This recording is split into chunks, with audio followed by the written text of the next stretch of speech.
There's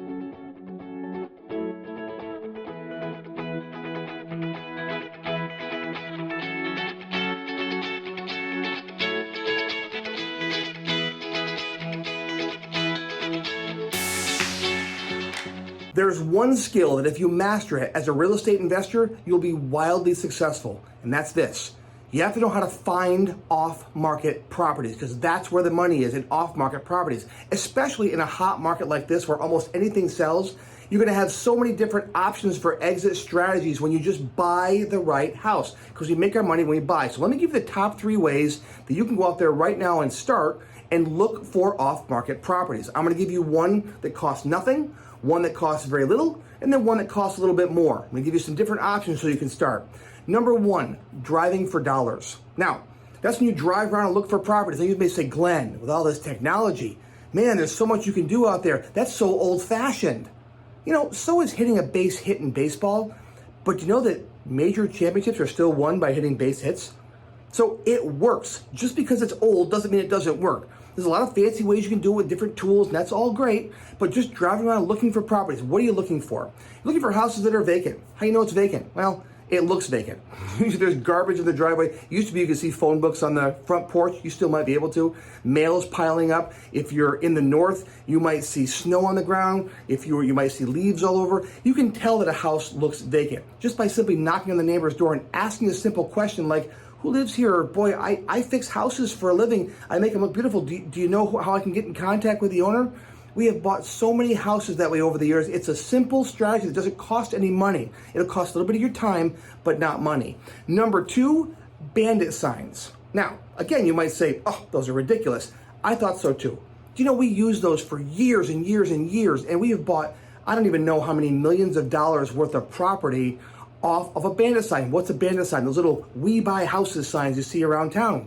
They cost a little bit of money and a little bit of time, and sometimes a little hassle with code enforcement if they don't like your signs up. But there's a method to our madness with that. You can put them out on a Friday night and pick up on a Sunday morning if you abide by codes and do all that. People call those signs. I don't know why, but they call. And there might be a lot of them in your town, and that's okay. But by putting your sign up at the right location, the right person drives by at the right time, they'll call you and say, I want to sell my house. I'm in a tough situation. What can I get for the house? And what you want to do is make it so that people are contacting you when you market. So bandit signs is number 2. And the number 3, last one I'll talk about today, is direct mail. Again, you might say, well, that's old school. Well, yes and no.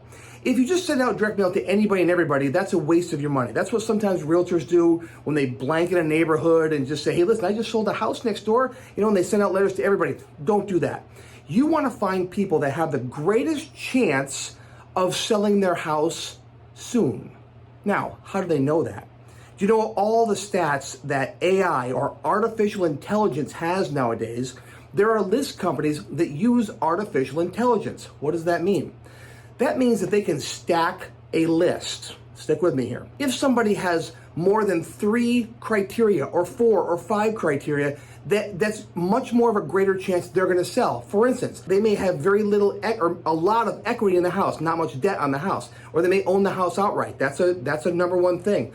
Number 2, they might be someone that's in a certain age group. They might be elderly, right? They might be in that the next thing. They might be a vacant owner, right? That same person may have tax liens in their house. They may be behind on their mortgage. If they have one or more of those things that all start to stack on top of each other, that's a much greater chance that person is going to want to sell their house soon. That's who you market to. So you have to find list companies that can provide you with AI lists. They cost a lot more money, but you're targeting the right kind of people. Now when you send a postcard out, it's not just blanketing an area, it's actually finding people that have the greatest chance of wanting to sell their house to you. And when you market to motivated sellers, you have a much greater chance of having the phone ring to you. So that's the top 3 ways you can do it. Go out there and make the phone ring to you, because remember, in real estate, we make money when we buy the house. But what skill do you have to be good at to buy houses? You have to find houses.